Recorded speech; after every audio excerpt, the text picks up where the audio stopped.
BBA, BCA, BCom computer కోర్సులో 100% placement లభించే ఏకైక డిగ్రీ కాలేజ్ కూకట్పల్లిలోని I3 డిగ్రీ కాలేజ్ 8367215215. అది 2016 జనవరి 17 Hyderabad central university PhD scholar Rohith Vemula new research scholar hostel రూమ్లో సీలింగ్ ఫ్యాన్కు ఉరివేసుకొని మరణించాడు. రోహిత్ ఆత్మహత్య దేశాన్ని కుదిపేసింది. ఇప్పటి వరకు ఆ మంటలు చల్లారనే లేదు. ఇంతలోనే తెలంగాణ హైకోర్టు ఇచ్చిన క్లోజర్ రిపోర్ట్తో మళ్లీ ఆందోళనకు దిగారు విద్యార్థులు. ఫలితంగా రోహిత్ వేముల కేసును రీఓపెన్ చేయాలని నిర్ణయించారు డీజీపీ. అసలు ఇంతకు హైకోర్టు ఇచ్చిన క్లోజర్ రిపోర్ట్లో ఏముంది? కేసును ఎందుకు రీఓపెన్ చేస్తున్నారు?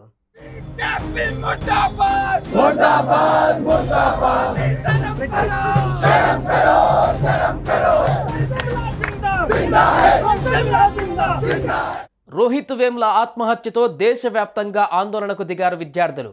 అతని మృతికి కారకులను శిక్షించాలని ఇప్పటికీ కూడా డిమాండ్ చేస్తూనే ఉన్నారు. అయితే రోహిత్ ఆత్మహత్యకు అప్పటి HCU VC అప్పారావు, బండారు దత్తాత్రేయ, మాజీ ఎమ్మెల్సీ ఎన్ రామచంద్రరావు, కేంద్ర మంత్రి స్మృతి ఇరానీ, ABVP నాయకులే అని, వారి వేధింపుల వల్లే రోహిత్ ఆత్మహత్య చేసుకున్నాడని విద్యార్థులు పెద్ద ఎత్తున ఆందోళనకు దిగారు. వారి ఫిర్యాదు మేరకు గచ్చిబౌలి పోలీసులు VC అప్పారావు, ఎన్ రామచంద్రరావు, ABVP నాయకులు తదితరులపై IPC 306 SC/ST అట్రాసిటీ నిరోధక చట్టం కింద కేసు నమోదు చేశారు.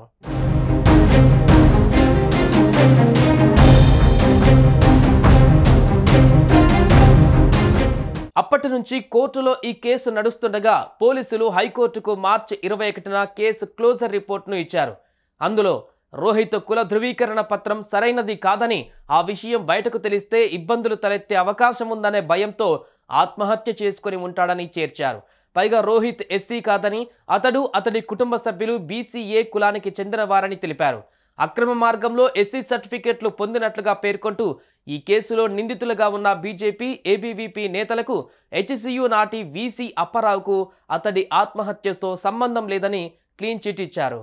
The police, if they had done their job rightly, had to have inquired into the role of Apparao, had to have inquired into the role of Bandaru Dattatreya, they should have inquired into the role of Smriti Irani. Instead, in a 60-page report, the police has spent more than half of the report to inquire into the caste identity of Rohit Vemula. దీంతో ఈ కేసులో తమకు ఏ సంబంధము లేదని నమోదైన FIR కొట్టేయాలని అభ్యర్థిస్తూ Apparao, BJP మాజీ MLC N Ramachandra Rao, పలువురు ABVP నాయకులు తెలంగాణ హైకోర్టులో పిటిషన్ దాఖలు చేశారు.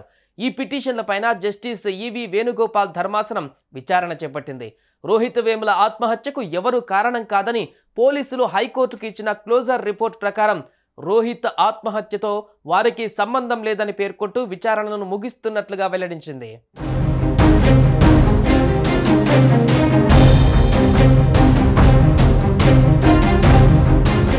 అంతే, మరోసారి HCU క్యాంపస్లో విద్యార్థులు బగ్గుమన్నారు. రోహిత్ దళితుడు కాదని ఎలా అంటారని, కేసును ఎలా క్లోజ్ చేస్తారని ఆందోళనకు దిగారు. పోలీసులు అసలు ఏ కోణంలో విచారణ జరిపారని ప్రశ్నించారు.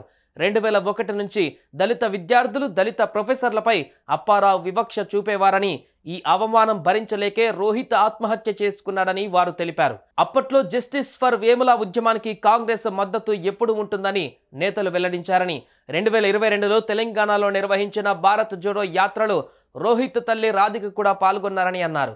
అలాంటిది ఇప్పుడు కాంగ్రెస్ హయాంలో ఎలా కేసును క్లోజ్ చేస్తారని మండిపడ్డారు.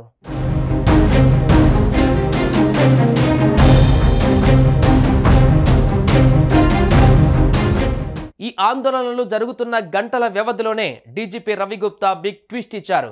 రోహిత్ మృతి కేసుపైన పునర్విచారణ జరపనున్నట్లుగా నిర్ధారించారు. ఈ కేసు తుది నివేదికను 2023 నవంబర్ ముందు నిర్వహించిన దర్యాప్తు ఆధారంగా రూపొందించి మార్చి 21న కోర్టుకు సమర్పించినట్టు ఆయన వెల్లడించారు. అయితే దీనిపై రోహిత్ వేముల తల్లితో పాటు మరికొందరు సందేహాలు వ్యక్తం చేస్తున్న నేపథ్యంలో తదుపరి దర్యాప్తునకు అనుమతి కోరుతూ కోర్టులో పిటిషన్ దాఖలు చేస్తామని ఆయన వెల్లడించారు.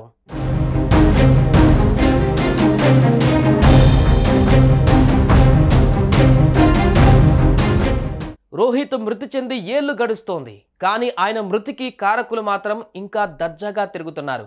రోహిత్ ఎంత మనోవేదనకు గురైతే ఆత్మహత్య చేసుకుంటాడు? దేశమంతా రోహిత్ వెంట ఉంది. చూడాలి కేసు రీఓపెన్ తర్వాత ఏం జరుగుతుందో. సుమన్ టీవీలో మీ పర్సనల్ అండ్ బిజినెస్ ప్రమోషన్స్ కోసం కింది నెంబర్కి కాంటాక్ట్ చేయండి.